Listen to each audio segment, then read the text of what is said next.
Selamat datang kembali di channel saya. Video kali ini saya akan menjelaskan tentang penelitian tindakan kelas. Namun sebelum kita mulai, jangan lupa like dan subscribe dan tekan lonceng pemberitahuan agar saya lebih semangat lagi untuk membuat video tentang tutorial-tutorial penelitian dan pembelajaran seputar pendidikan, khususnya untuk mengembangkan kompetensi profesional guru. Oke, kita mulai saja video kali ini tentang penelitian tindakan kelas. Terlebih dahulu saya akan menjelaskan tentang penelitian tindakan atau action research.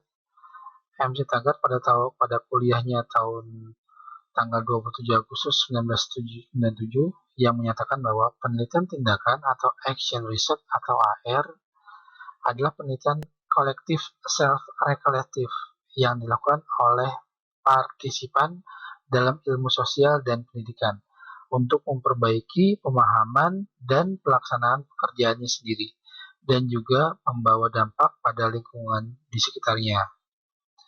Lalu ada pendapat kedua, pendapat dari Juriah tahun 2003 mengemukakan bahwa penelitian tindakan menekankan pada kegiatan dengan menguji cobakan suatu ide ke dalam praktek atau suatu situasi nyata dalam skala mikro yang diharapkan kegiatan tersebut mampu memperbaiki atau meningkatkan kualitas dan melakukan perbaikan sosial. Jadi action research itu adalah penelitian tindakan yang dilakukan pada bidang ilmu sosial dan pendidikan yang diharapkan kegiatan tersebut mampu memperbaiki, meningkatkan kualitas, dan melakukan perbaikan sosial.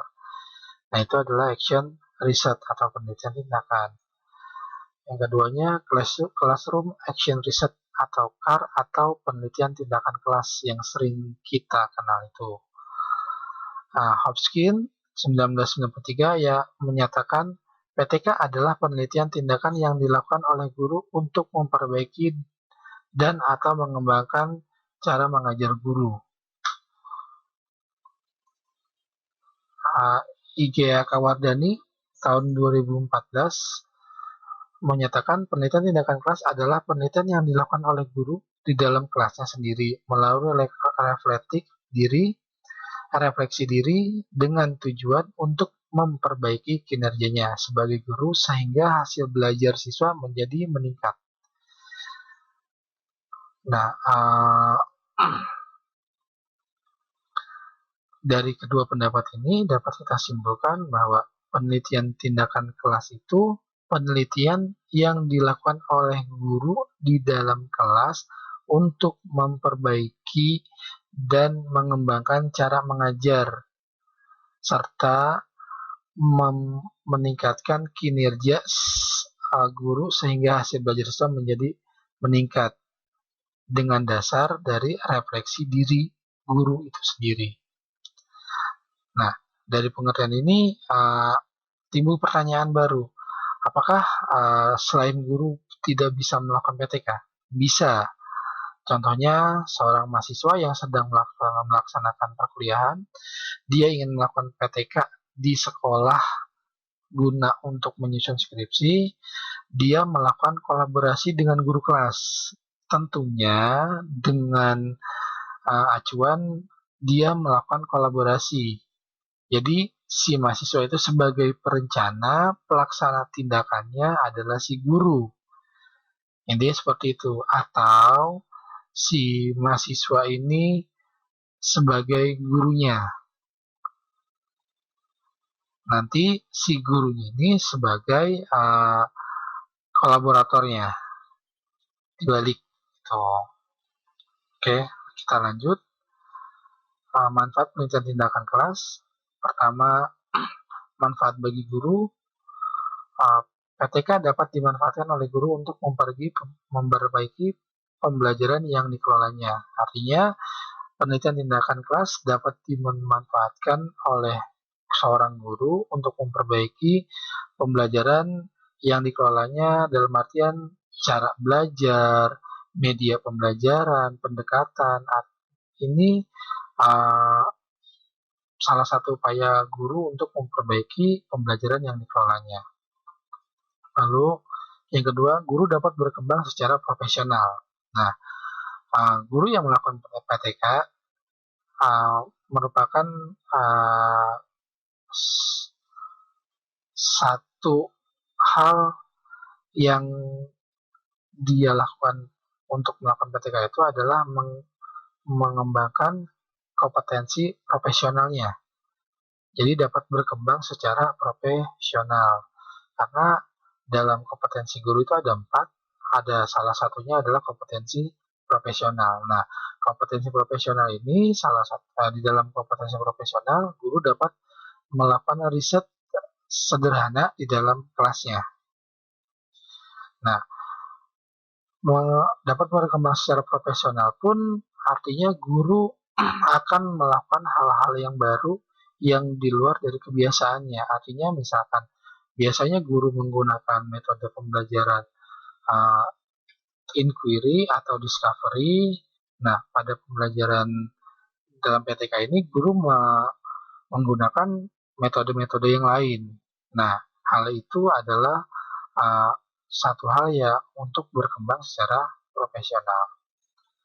Lalu yang ketiga, membuat guru lebih percaya diri. Artinya, setelah guru melakukan penelitian tindakan kelas, ada satu kepuasan oleh guru dapat menyelesaikan masalahnya. Jadi, rasa percaya diri si guru ini akan lebih meningkat. Akan lebih percaya diri karena dia sudah melakukan, oh ya saya melakukan perubahan yang menurut saya lebih baik dan lain-lainnya. Oke, yang ketiga, dapat mengembangkan pengetahuan dan keterampilannya sendiri. Nah, dalam pengembangan pengetahuan dan keterampilannya sendiri ini maksudnya mengembangkan pengetahuan dalam posisi pembelajaran, mengembangkan keterampilan dalam posisi pedagogik atau kemampuan mengajar. Jadi seperti itu. Nah, pengetahuan ini pun didapatkan nanti dari saat guru melakukan penyusunan dan perencanaan, karena dalam penyusunan PTK nantinya guru mau tidak mau harus mencari sumber-sumber yang relevan, harus mencari kajian teoretik dari berbagai para ahli untuk dijadikan acuan teoretik dalam pembuatan penelitian tindakan kelas. Selanjutnya, manfaat bagi pembelajar atau siswa. Yang pertama, meningkatkan kemampuan atau hasil belajar atau keterampilan atau siswa serta dapat merubah sikap dalam proses belajar. Nah, ini manfaat bagi siswa. Artinya setelah dilakukan PTK, manfaat yang didapat siswa apa? Nah, ini manfaatnya meningkatkan kemampuan, hasil belajar atau keterampilan siswa. Oke, selanjutnya, manfaat bagi sekolah memberi sumbang positif terhadap kemajuan sekolah. Artinya sumbangan positif ini sebagai satu sumbangan pengetahuan yang baru yang dapat ditularkan ke rekan-rekan kerjanya di sekolah. Misalkan, oh iya saya sudah pernah melakukan PTK nih, menggunakan metode ini, menggunakan pendekatan ini, saya dapat menyelesaikan masalah ini. Nah, nanti jika si guru yang lain menemukan masalah yang mirip ataupun sama, guru tersebut bisa menggunakan metode yang pernah digunakan guru saya tadi. Intinya seperti itu. Maksudnya sumbangan positif itu seperti itu gitu sebagai ilmu tambahan. Oke, langkah-langkah pelaksanaan penelitian tindakan kelas. Yang pertama, mengidentifikasi masalah. Dalam mengidentifikasi masalah ini nanti kita bahas lebih lanjut di slide berikutnya. Lalu menganalisis dan merumuskan masalah. Yang ketiganya merencanakan perbaikan atau merancang penelitian tindakan kelas. Nah, di sini merencanakan ini sudah masuk membuat proposal bab 1, bab 2, dan bab 3. Selanjutnya melaksanakan PTK, penelitian tindakan kelas. Nah, setelah membuat bab 1, bab 2, dan bab 3, guru melakukan penelitian yang dilakukan berdasarkan tindakan yang disusun dalam proposal bab 1 dan bab 2 dan bab 3, terutama yang disusun dalam bab 3 dalam perencanaan tindakan. Lalu yang kelima, mengumpulkan data, analisis data, dan refleksi data. Nah, ini setelah melaksanakan penelitian tindakan, di siklus pertama, guru harus menganalisis data hasil siklus 1 ini. Jadi menganalisis sejauh mana peningkatannya, sejauh mana perubahannya, dan lain-lainnya tuh. Dan apa saja yang sudah dilakukan, apa yang belum dilakukan, apa yang sudah tercapai, apa yang belum tercapai. Nah, guru harus merefleksi data sebelum menentukan ini sudah selesai atau dilanjut ke siklus berikutnya. Lalu perencanaan tindak lanjut siklus 2. Artinya setelah menganalisis dan refleksi data tersebut pada siklus pertama, guru nanti akan menentukan lanjut atau tidak. Jika lanjut, guru harus membuat perencanaan tindakan untuk siklus 2. Jadi perencanaan tindakan itu apa yang belum tercapai di siklus pertama. Misalkan pada saat pembukaan pembelajaran guru lupa mengabsen, atau pada saat membuka pembelajaran setelah pembukaan guru lupa persepsi. Nah, pada siklus 2 guru harus melakukan persepsi. Artinya melengkapi apa yang belum dilakukan di siklus pertama. Lalu siapa yang dapat melihat kekurangan-kekurangan ini? Nah, yang dapat melihat kekurangan ini adalah kolaborator, artinya teman sejawat yang kita minta tolong untuk mengamati pada saat proses pembelajaran yang kita lakukan berdasarkan dari perencanaan tindakan yang disusun di dalam bab 3. Selanjutnya pengumpulan dan analisis data yang kedua, refleksi. Ini analisis data pada siklus 2. Analisis data pada siklus 2 ini sebagai penentu juga apakah dilanjutkan ke siklus ketiga atau dihentikan pada siklus kedua. Acuannya di mana? Acuannya ada di bab 3 nanti. Di bab 3 itu harus ada target yang dicapai. Jadi artinya apabila misalkan hasil belajar siswa kurang dari KKM. Jadi misalkan targetnya apabila 80% siswa mencapai nilai minimal 70. Misalkan KKM-nya 70 nih. Nah, itu.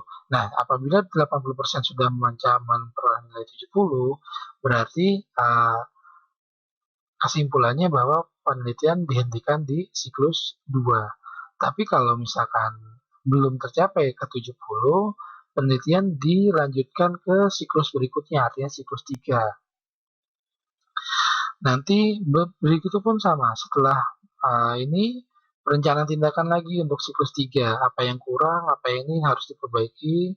Setelah dilaksanakan siklus 3, direfleksi lagi. Setelah direfleksi lagi, dianalisis. Nah, baru diambil kesimpulan. Biasanya penelitian tindakan itu minimal 2 siklus. Maksimal kalau nggak salah itu 4 siklus. Setelah 4 siklus, apabila tidak tercapai, setelah 4 siklus, berarti ada yang salah di identifikasi masalah dan analisis masalah dan perumusan. Mengapa saya bilang hal tersebut? Karena kalau memang mengidentifikasi masalah dan menganalisis masalahnya benar, biasanya di siklus ketiga sudah mencapai target. Di siklus pertama dan kedua itu sudah terlihat perkembangannya. Siklus pertama sudah lihat perkembangannya, lalu naik di siklus kedua. Nah, di siklus 3 biasanya mencapai target. Ini biasanya dari pengalaman yang sudah pernah saya lakukan dalam pelaksanaan penelitian tindakan kelas. Tapi kalau misalkan pada siklus 4 tidak tercapai, nah ini berarti ada yang salah. Entah salah merumuskan masalah, entah salah menganalisis masalah. Oke, setelah dinyatakan penelitian selesai, lanjut ke pembuatan laporan hasil penelitian. Nah, pembuatan laporan ini berarti penyusunan bab 4, hasil penelitian, terus apa saja yang sudah dicapai, analisis data di sana, dan lain-lain, lalu kesimpulan. Nah, lalu bab 5 buat kesimpulan dan saran. Nah, langkah ke-8 ini pembuatan laporan hasil penelitian ini kalau memang untuk naik pangkat guru biasanya disusun bab 4 dan bab 5-nya secara sederhana. Karena dari bab 4 dan bab 5 itu harus dilampirkan foto kegiatan, lalu ada analisis data berupa diagram, terus tabel, dan lain-lain. Lalu kalau untuk yang mahasiswa biasanya sama juga, bab 4, bab 5-nya seperti itu, ada diagram, ada tabel, ada bukti autentiknya, lalu pengajuan sidang nantinya. Oke, ini langkah-langkah pelaksanaan penelitian tindakan kelas. Oke, selanjutnya kita akan membahas mengidentifikasi masalah. Nah, mengidentifikasi masalah. Penelitian tindakan kelas diawali dengan adanya masalah yang dirasakan atau disadari oleh guru. Masalah yang dirasakan oleh guru mungkin masih kabur, sehingga guru perlu merenung atau melakukan refleksi agar masalah tersebut menjadi semakin jelas. Artinya guru harus melakukan banyak refleksi, banyak pengamatan, banyak mengevaluasi diri untuk melihat masalah secara lebih dalam. Chomsky 1993 menekankan bahwa pada awalnya biasanya guru mungkin bingung untuk mengidentifikasi masalah. Oleh karena itu, guru tidak selalu mulai dengan masalah. Guru dapat mulai dengan gagasan untuk melakukan sebuah perbaikan, kemudian memfokuskan gagasan tersebut. Artinya, guru berangkat dari sebuah gagasan. Misalkan, kenapa ya anak-anak saya ini pada materi perkalian ini tidak semangat ya, atau tidak banyak yang mengerti ya, kok cara mengertinya lambat ya. Nah, gagasan yang bisa dibuat kan, oh ya, berarti saya harus melakukan penelitian tindakan untuk meningkatkan, untuk memberi semangat, untuk meningkatkan semangat belajar, terutama belajar matematika siswa saya di dalam kelas. Nah, itu adalah sebuah gagasan. Intinya seperti itu. Nah, lanjut. Untuk mengidentifikasi masalah, guru dapat mengajukan pertanyaan kepada diri sendiri sebagai berikut. Yang pertama, apa yang terjadi di dalam kelas? Artinya, apa yang saat itu terjadi atau apa yang telah terjadi dalam kelas. Sehingga hasilnya seperti ini. Dia seperti itu. Lalu, masalah apa yang timbul dari akibat kejadian tersebut? Jadi setelah pertanyaan pertama, masalah apa yang timbul nih? Jadi masalah yang timbulnya misalkan ya, yang pertama apa yang terjadi di kelas, misalkan tadi anak-anak tidak semangat. Lalu masalahnya apa yang timbul? Akibatnya masalahnya nilainya rendah, nilai matematika anak-anak. Lalu siapa saja yang menghadapi masalah tersebut? Nah, siapa saja yang menghadapi masalah tersebut ini bukan perorangan, artinya guru harus melihat seberapa banyak yang menghadapi masalah tersebut. 50%, 30%, 40%. Artinya guru harus mempersentase permasalahan tersebut ada di berapa persen.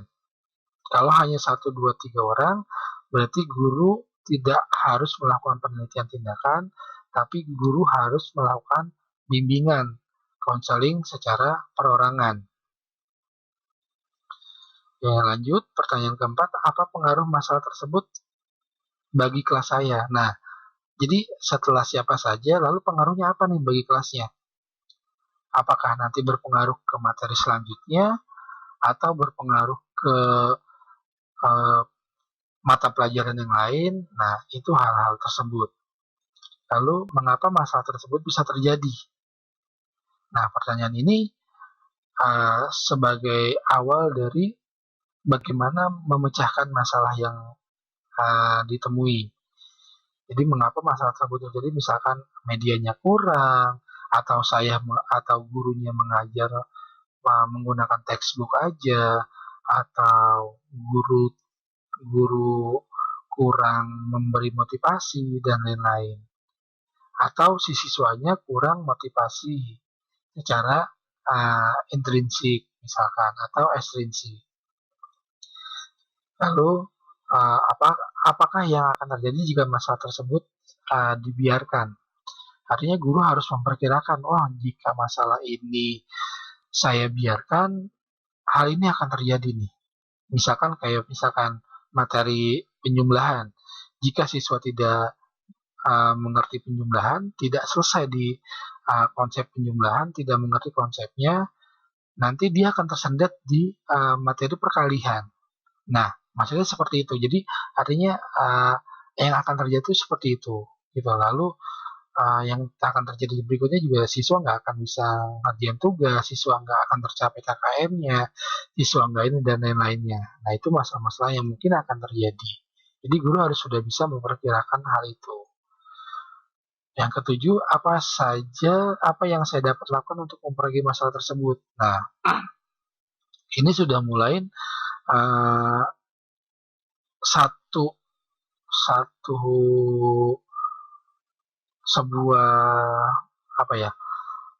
ini sudah mulai menimbulkan sebuah pemecahan masalah. Artinya secara sederhana, misalkan berarti karena saya kemarin tidak menggunakan media, berarti saya bisa menggunakan media. Nah, dicari medianya apa nih kira-kira yang cocok dengan ini, kalau memang berkaitan dengan media. Atau misalkan berkaitan dengan motivasi belajar siswa. Nah, berarti motivasi belajar siswanya harus ditingkatkan. Nah, menggunakan apa nih?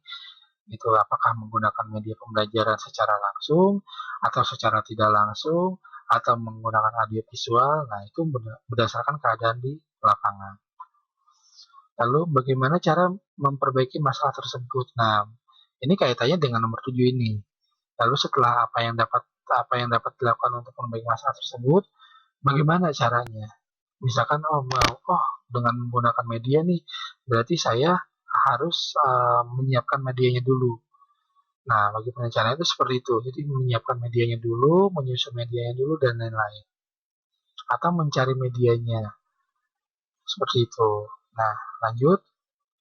Untuk menjawab pertanyaan tersebut, guru perlu merenung atau melakukan refleksi diri tentang apa yang terjadi di kelas. Selain itu, guru juga dapat melakukan observasi dan pengamatan untuk dapat menjawab dan dapat mengidentifikasi masalah yang terjadi dalam kelas secara langsung. Jika masalah sudah teridentifikasi, masalah mana yang mungkin dipecahkan melalui PTK. Atau jika guru menemukan masalah yang banyak, masalah yang mana yang harus diperbaiki terlebih dahulu. Artinya masalah mana yang lebih urgent dari masalah-masalah yang sudah ditemukan itu. Ini seperti itu. Jadi guru dapat menjawab semua pertanyaan itu bisa dengan analisis data dari catatan harian, dari hasil belajar, dan lain-lain. Atau guru mengidentifikasi dan mengobservasi secara langsung. Melihat secara langsung, ini begini, sini, dari kehadiran, dan lain-lain. Ini seperti itu. Tuh, untuk menjawab pertanyaan tersebut, poin berikutnya dapat dijadikan pegangan. Nah, untuk menjawab pertanyaan ini, jika masalah seperti ini, mana yang mungkin dipecahkan melalui PTK? Nah, untuk menjawab pertanyaan ini ada patokannya nih. Nah, pertama, bidang yang fokus dari PTK adalah melibatkan kegiatan belajar dan mengajar. Artinya, yang dapat dijadikan fokus PTK itu yang melibatkan kegiatan belajar dan mengajar. Artinya, si siswa belajar, si guru yang mengajar. Nah, kalau fokusnya tidak belajar dan mengajar, itu tidak bisa dijadikan PTK. Nah, kemudian yang mungkin ditangani oleh guru, artinya masalah tersebut tidak terlalu kompleks dan tidak terlalu besar. Contoh misalkan, untuk menyelesaikan masalah itu harus menggunakan media. Nah, kalau memang medianya itu dapat dibuat oleh guru, itu bisa digunakan, bisa diselesaikan. Tapi kalau memang medianya itu harus menggunakan kit dan harganya mahal, atau sekolah kita di desa dan KIT itu adanya di kota, ya itu tidak bisa ditangani oleh guru secara langsung. Nah, tapi kalau memang bisa diakali dan bisa dibuat medianya, nah itu bisa diakali oleh guru secara langsung.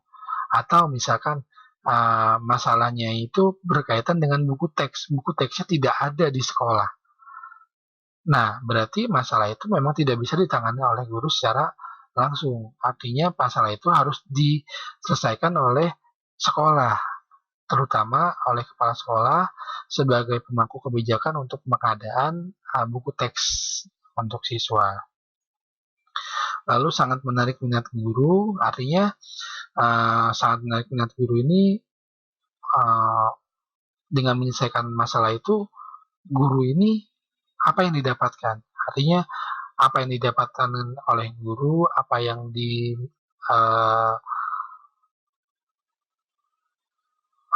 didapatkan, apa yang dilaksanakan itu dapat menarik minat guru. Nah, guru juga misalkan, saya berminat nih melakukan PTK dengan misalkan kayak tadi yang tadi matematika itu, saya membuat media nih. Nah, media ini nanti akan bisa saya pakai di tahun-tahun berikutnya atau bisa digunakan oleh rekan-rekan saya. Nah, minatnya itu misalkan, ya, saya mau membuat perubahan, saya mau membuatkan media. Nah, itu minatnya misalkan. Lalu ingin diubah atau diperbaiki oleh guru, artinya yang dilakukan PTK itu ingin guru yang merubah berdasarkan tadi, tidak berdasarkan masalah tapi berdasarkan sebuah gagasan. Nah, ini menurut Milis tahun 2000. Lalu menganalisis. Nah, kemudian setelah mengidentifikasi masalah, guru selanjutnya kita menganalisis dan merumuskan masalah. Nah, setelah masalah teridentifikasi, kita melakukan analisis sehingga dapat merumuskan masalah yang jelas. Artinya, jangan sampai penelitian tindakan kelas yang dilakukan ini perumusan masalahnya tidak jelas. Dan rumusan masalahnya itu masih terbilang kabur. Nah, rumusan masalah yang jelas itu nanti saya akan jelaskan di video berikut ini. Ada notifikasi di atas. Nah, video itu ada merupakan video 1 jam membuat bab 1. Nah, di situ ada perumusan masalah. Oke, tentu saja sebelum menganalisis masalah, kita mengumpulkan data terkait dengan masalah tersebut. Data yang kita dapatkan pada saat mengidentifikasi masalah melalui observasi dan pengamatan merupakan data yang dapat dijadikan bahan untuk menganalisis masalah.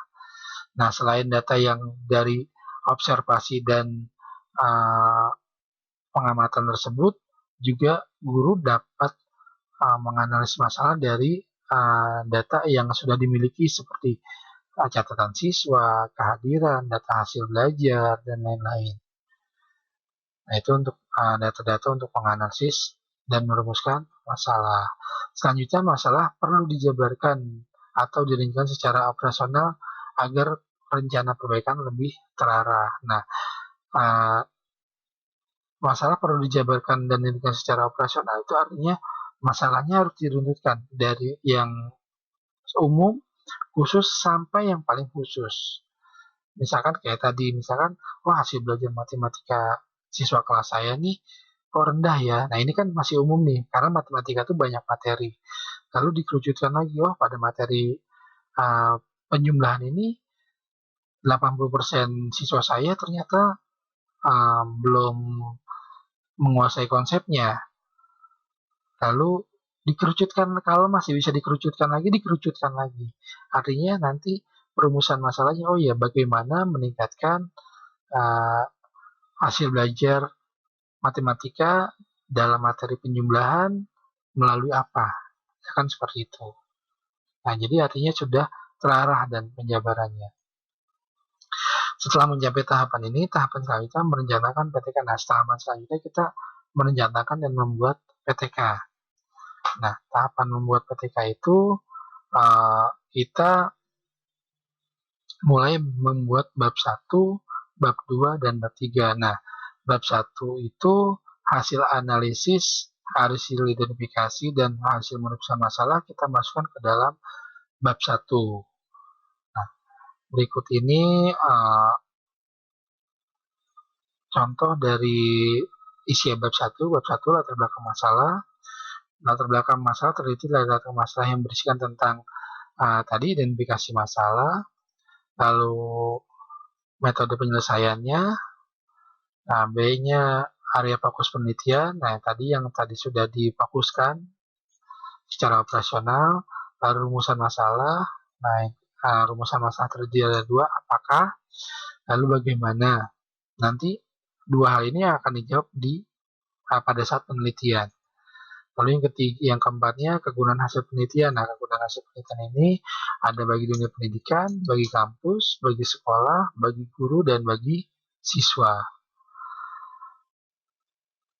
Nah, untuk lebih jelasnya, untuk membuat bab 1 PTK dapat dilihat di dalam video ini. Di atas ada ininya, atau nanti di akhir video ini saya akan tampilkan pemberitahuannya. Yang jelas, latar belakang masalah ini harus dibuat secara sistematis berdasarkan apa yang ditemukan dan berdasarkan rangkaian secara sistematis dari umum ke khusus. Oke, sampai di sini video tentang penelitian tindakan kelas ini. Kurang lebihnya saya mohon maaf.